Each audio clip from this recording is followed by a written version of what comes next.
Section 9. Legal Requirements and Procedures. Don't default.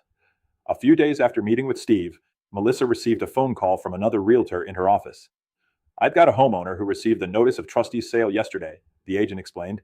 "They're asking if the lender followed all of the legal requirements before recording the notice. Honestly, I'm not sure how to answer." Melissa smiled because only a few weeks earlier she would have had the same question. Instead of guessing, she walked down the hall to David's office. "David," she began, "I've learned the foreclosure timeline, but now I'm realizing there's another piece to this. There are legal notices, filings, and deadlines that have to be followed before a trustee sale can even occur." David nodded. "Exactly. One of the biggest misconceptions homeowners have is believing the lender can simply decide to foreclose and auction the property whenever they want. Arizona law doesn't work that way. The trustee sale process is highly structured, and every required notice serves a specific purpose, protecting the rights of everyone involved." David pulled a sample notice of trustee's sale from one of his training files and placed it on the conference table.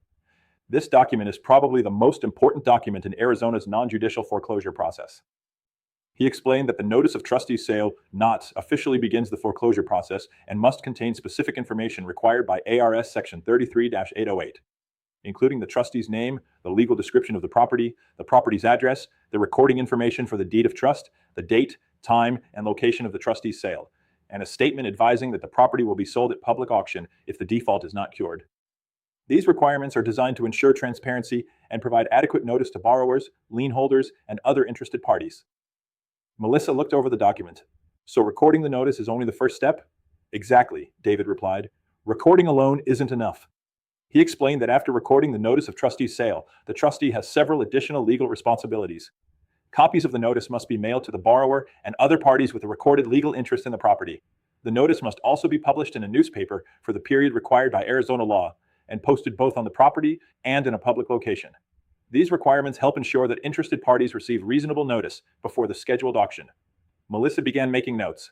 "So there are several ways the law tries to make sure everyone knows the sale is coming." "That's right."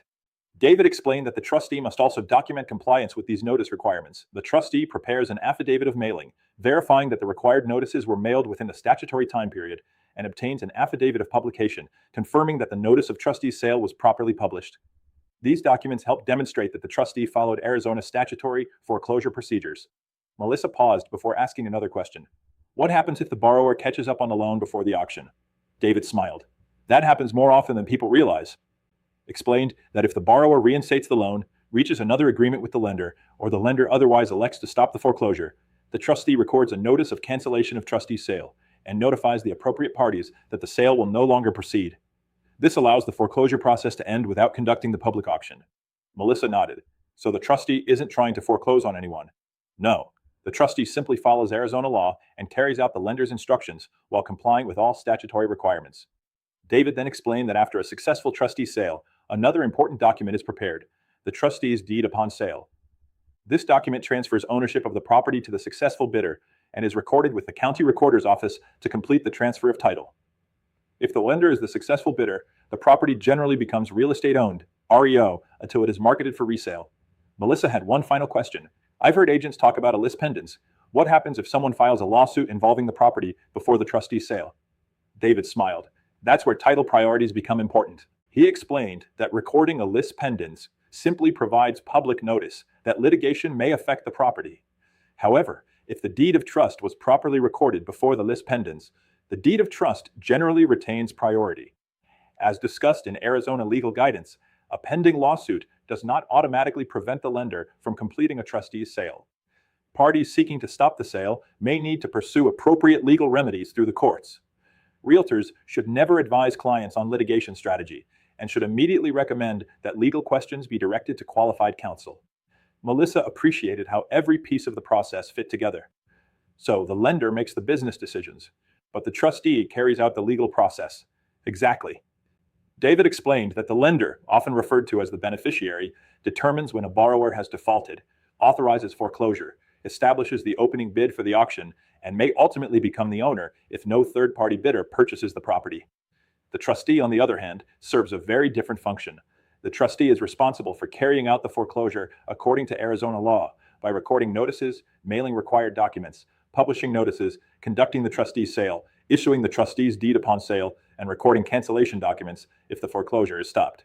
Each party has separate responsibilities, and understanding those differences helps realtors accurately explain the process without creating confusion. David then reminded Melissa that the trustee's role in a short sale is much more limited. Unlike a foreclosure, the trustee is not negotiating with the homeowner or approving the transaction. Those decisions belong to the lender.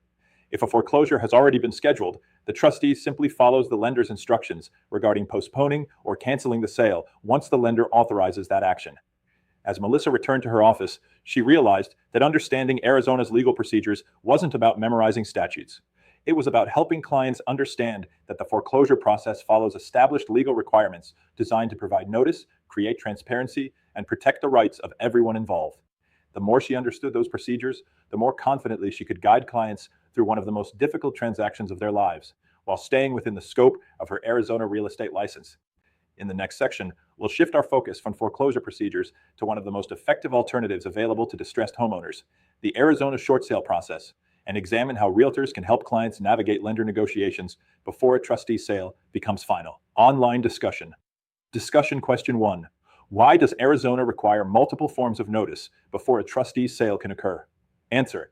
Arizona's notice requirements help ensure borrowers, lien holders, and other interested parties receive reasonable notice of the pending foreclosure, creating transparency while providing time to explore available options before the scheduled sale.